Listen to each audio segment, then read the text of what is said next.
What's going on, everybody, and welcome to another episode of On the Red Couch with Max Power. I am Max Power, and as you can see, still red. It's still red. Yep. It's been a little while. Oh, that was Paisley. She decided she didn't want to be on this one. I'm joined by my good friend Chris, Bumblebee Man, Antonio Picante. I have a lot of names.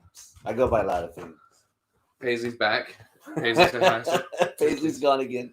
So it's been a couple of weeks. It's been like 2 weeks, really. Last episode of My Virgin Eyes, we did Superman Part 1 from 1976. So this episode, we are doing Superman 2 from 1980. And how did we end up with Superman 2? Well, we have a picture with a bunch of movies, and Chris over here pulled it out of that picture somehow.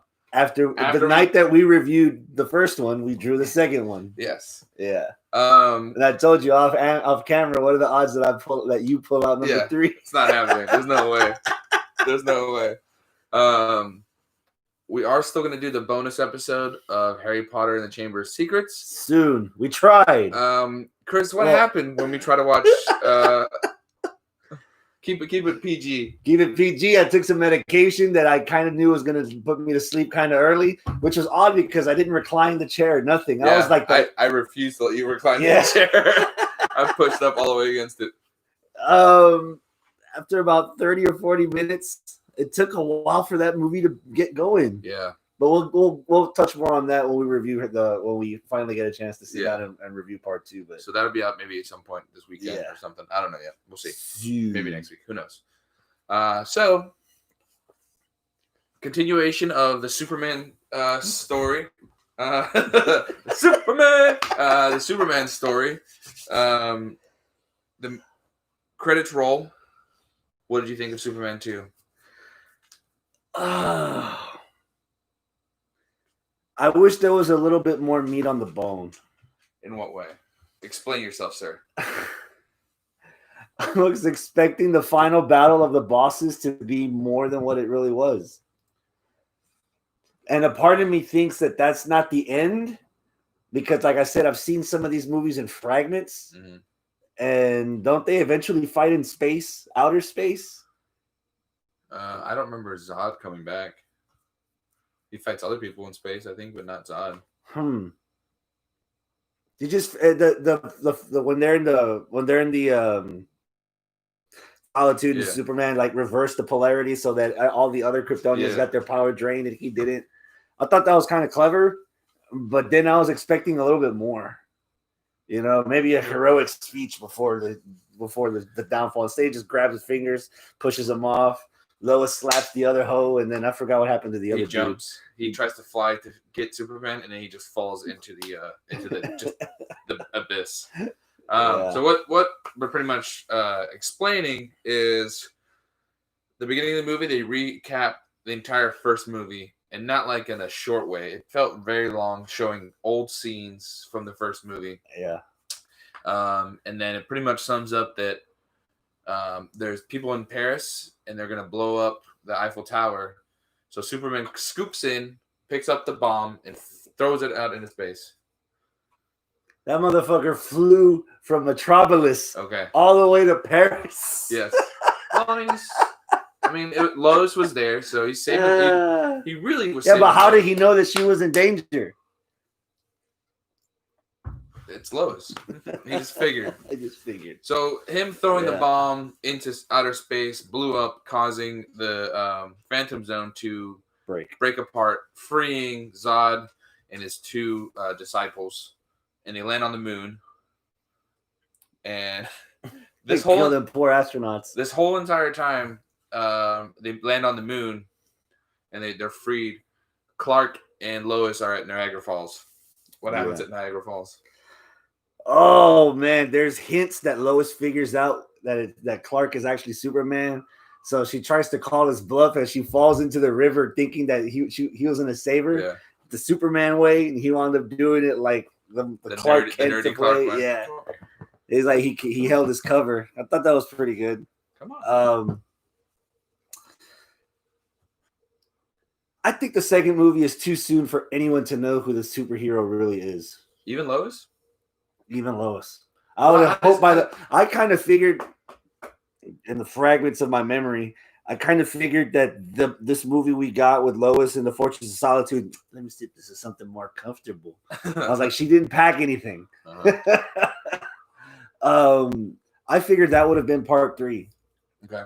But I'm not really a huge fan. How did she find out that he's Superman? So they went. So the reason they're in Niagara Falls is that they're busting some kind of like couples therapy scam they're doing. So they're undercover as a couple. And there's a fucking fire pit in their motel, not a hotel. Motel Holiday Inn. But it had a vibrating bed and cool lava lamps. Yeah. The vibrating bed. Oh, he sits on it. He's like, "Oh, it's alive." I know. Yeah, those are fun. You don't got to do nothing. You just lay there and let the bed do all the work for you. Not my experience. And then so like put a quarter. I'm almost there. Put a quarter. The dollar coin got stuck. No, so they she's laying near the fire and like Clark tries to bring her something and he trips over the head of the bear rug. Yeah, they had a bear rug with an actual head on it. It was a honeymoon suite. Yeah. And like he falls into the fire and like not only does his skin not get burned, his clothes are immaculate. Not only does he like, if he was really wanting to not show that he's Superman, wouldn't your first reaction is like, if you fell in a hot fire, it'd be like, oh man, that's hot. Ouch. But instead he was like, nope, let me get the brush. I'm gonna grab it anyway. And he like figgles for it, and then he pulls it out. Come on, Clark. Like you're really not good at hiding secrets. So they go to. He shows Lois. She finds out he's Superman. He tells her the true story. So he takes her to the Fortress of Solitude. Solitude. And but then, that wasn't Superman's first guest in the fortress. Well, unwanted guest. Yeah. Well, yeah.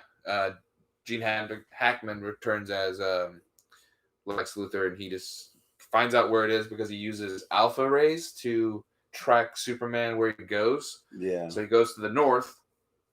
Don't tell you where it is, but it's in the north, and then he pretty much downloads all of Kylo's history. Can I just give a cool point to Lex Luthor for an awesome escape from prison? A hot air balloon from Mist.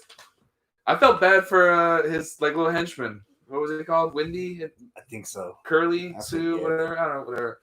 That felt like that was a scene out of like the original Batman 66 episodes. Like somebody would use a fucking hot air balloon. Because you really think about it. You're holding the balloon down. Yeah, you just think about it. They had rifles. Just shoot the balloon. Yeah. They would have fallen down. It would have been fine. Yeah. So while Clark, Superman, and Lois are inside the fortress, he decides that he wants to give up his powers to be with Lois and be a normal person. Even though they just started, they're not even dating yet. It's the same day that they realized that Lois figured out Superman was Clark Kent. It's the first. It's probably the first girl because they never show you Lana when he's in Smallville. So like it's his first girlfriend, and he's already like, oh yeah, she's the one. I'm giving my powers straight up. So he gets in this little pod. And he loses his powers. Yeah. Oh, how complicated yet how simple relationships are. I knew that was going to fail. The whole entire time that he is losing his powers, Zod and his henchmen are coming to planet Houston. Houston. Because they can't pronounce anything over there. Houston, Krypton. Mm. Yeah. The guy who plays Zod is the guy in the movie Yes Man with Jim Carrey. He's the what do they call him? He's the one that messes with his mind. What do they call him? What do they call those people? Not psychics. Psychotherapist? Sure. He's the one that runs on the stage and he grabs him by the head and he's like, like a televangelist kind of a preacher. From this day forth, you will say yes. Sure, yeah. We'll call him preacher. So that was Zod. So I think his name is Terrence something. So pretty much Lex Luthor and Zod meet up, and he can guarantee that he can get Superman, not knowing that Superman has given up his powers. Yeah, has given up his powers. Yeah. So what happens next? So they find the president of the United States, and they actually get the governments to kneel or to like pledge servitude to Zod, all while slipping out that there's one person that could challenge him, and he doesn't exist. At the moment, he doesn't exist because he's too busy trying to show off his fucking chauvinism to some rando at some fucking ass Waffle House and shit. He gets the hell beat out of his ass beat. Yeah. And then Lois makes him walk back to this and get his powers. They don't show you how he gets his powers back. They don't, because when Superman had given up his powers, like all the little stand with all the fucking crystals blew up. You see him. He gets the green. He gets the green crystal. It's on the when he comes there and he's like trying to get somebody to talk to him, like his father to talk to him. He sees the green crystal, but I don't remember them showing. Lois had it and she dropped it. Yeah, and it was there. So when he goes back. But they don't show the process because they made it very clear that once you do this, there's no going back. And yet, 5 minutes into the movie, he's got his powers back. One whooping by some punk truck driver, and already he wants his powers back. I mean, I'd want my powers back too. Yeah, because Lois fell in love with Superman. She didn't fall in love with Clark Kent. She didn't fall in love with some wussy. Yeah, she pretty much said that. Yeah.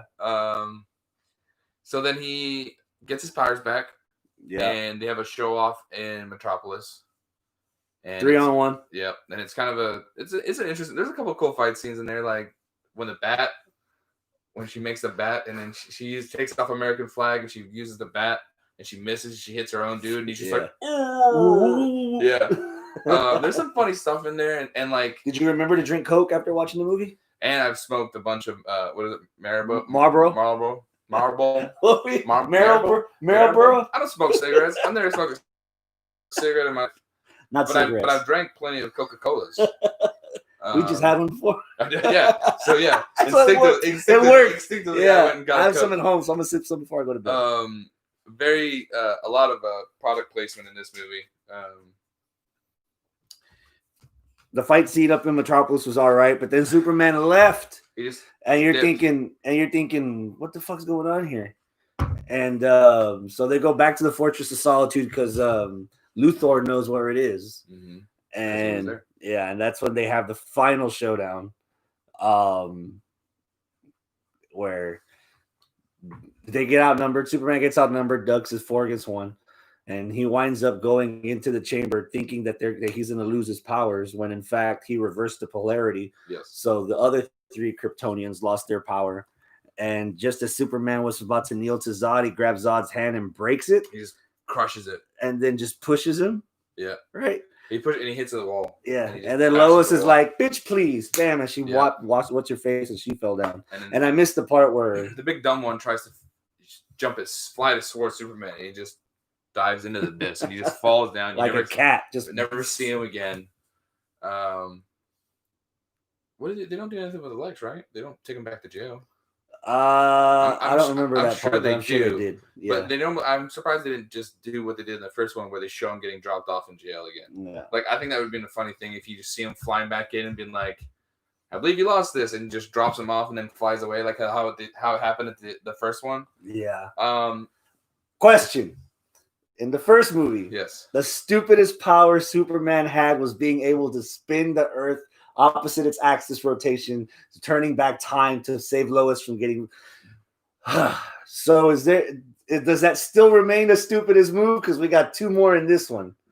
He uses power snuggies out of his logo. He goes bula. There's an awesome Family Guy skit about that. I'll show it to you after this. Okay. But yeah, I might have seen it. Pretty much, he throws his S onto the big dumb one.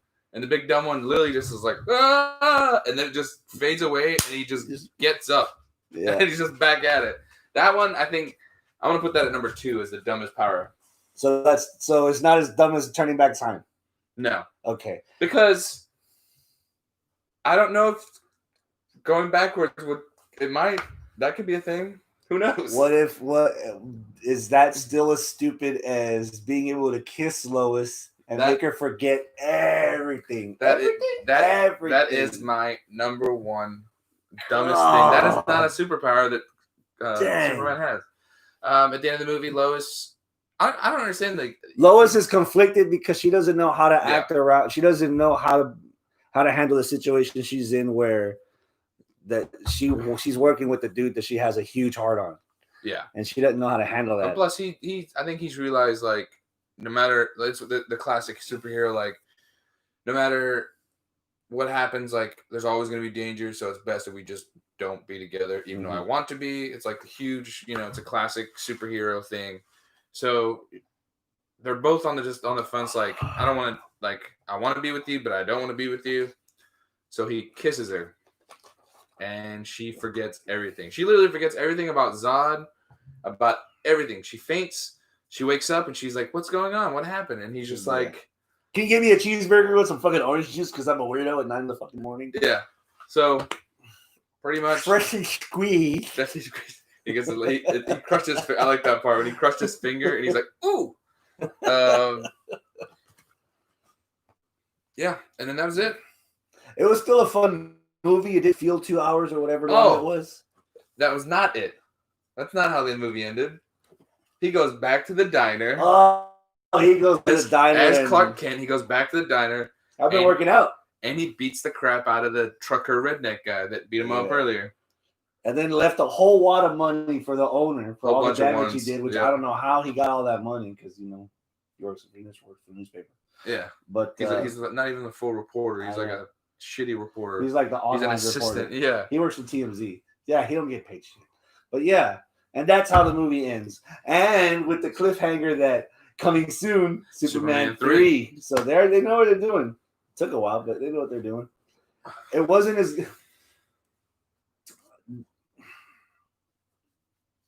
there's quite a few sequels that are as good, if not better, than the first, but not by much. But the first one's still better. You think so? Yeah.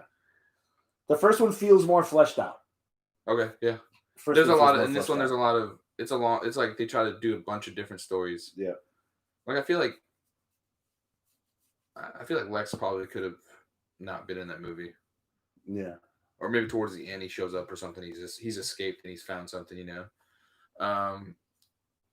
One thing I liked about the original or the first one is that they pretty much built the second movie based on at the very beginning of the first one. Yeah. They showed you Zod, and I remember when we talked about it last episode, you were like, when does Zod show up? Because the beginning of the movie was Zod getting imprisoned. It's like, oh shit, Zod's gonna show up. And then he doesn't show up in the first one, but he shows up in the second one. Yeah. I kind of wish that they had done something like that with, kind of like Marvel, like build up the first 4 movies to Zod. Yeah, like the original scene of Superman 1 is Zod, and you're wondering the entire time where is he. Well, not even just that, just the fact that like they could easily have like the next villain for the third movie show up and do like the ending or the big dumb one.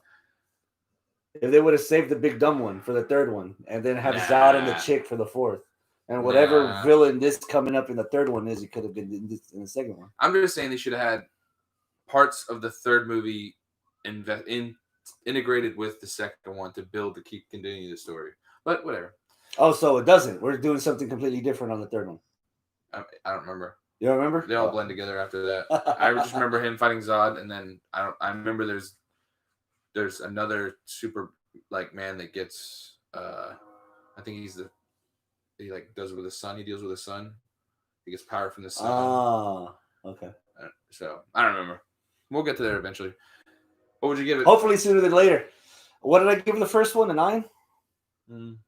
I'll give this one a 7.5. I'd probably give it borderline 8.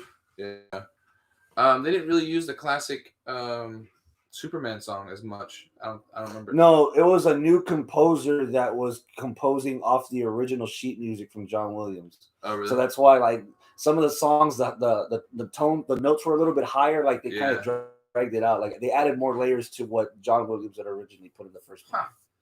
So I could tell the difference, especially that opening montage, that 7-minute fucking montage. It was definitely not the same. Yeah, it's like slower and higher. Yeah.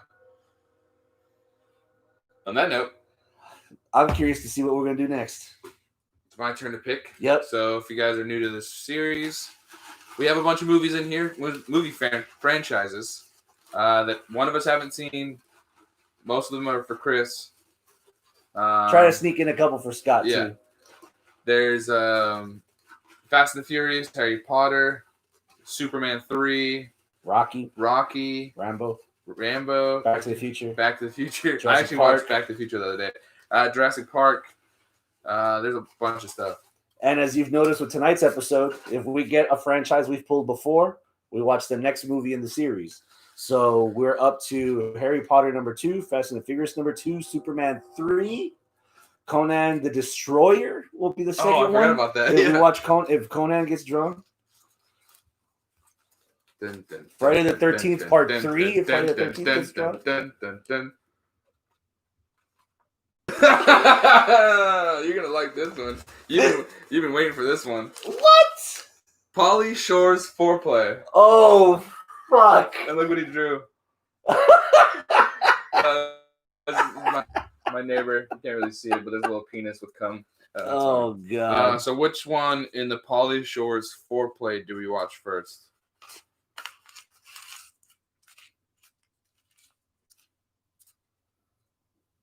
It's not Pauly Shore. It's fucking... That's what it says. I just blanked out. That's what it says on here. Pauly Shore. Foreplay. A little technical difficulty. Yeah. We're doing it live. This is what you put in. I know.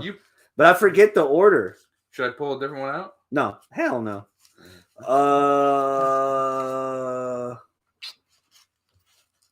Encino Man is first. So Encino Man, Son-in-Law, In the Army Now, and then Biodome. You have to watch them in order?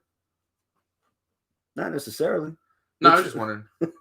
No, Encino Man. It's been a while since I've seen Encino Man. Encino Man? Yeah. All right. What am I expecting in Encino Man? So Pauly Shore and his best friend, they're at his best friend's backyard. They're digging a hole to make a pool for after party from prom. As you do. And during digging the hole, they discover a caveman. All right. Yeah. All right. I'm into it. Yeah. Pretty good. Well, I'll need to figure out how to. I'll fucking just buy it on iTunes if I have to. I'm sure we can figure it out. Yeah. Oh man, awesome! Encino Man. And scene. All right. Now, before we wrap up, we're gonna talk about beer. We split a beer today. It's been a long weekend for me. Hazy little thing from Sierra Nevada. They brought this out a couple years ago. It's a tall boy can, 19.2. I think it's delicious. It does have a little bit of a Jesus. It has a little bit of of an orange. I'm getting a lot of orange from it today. Yeah. Yeah. I don't even know what the percentage is. Any new brews coming out of No. Great Heights? We have a stout and hoppy pale ale coming out soon. Oh, nice. There's some different stuff. Get a hold of that hoppy pale ale. I'll try it. Cool. And on that, see y'all next week for Encino Man. And then also we'll be doing Harry Potter Part 2, Chamber of Secrets at some point. Paisley, you want to say bye? Come say bye. Ready? Sit. All right. See y'all later, guys.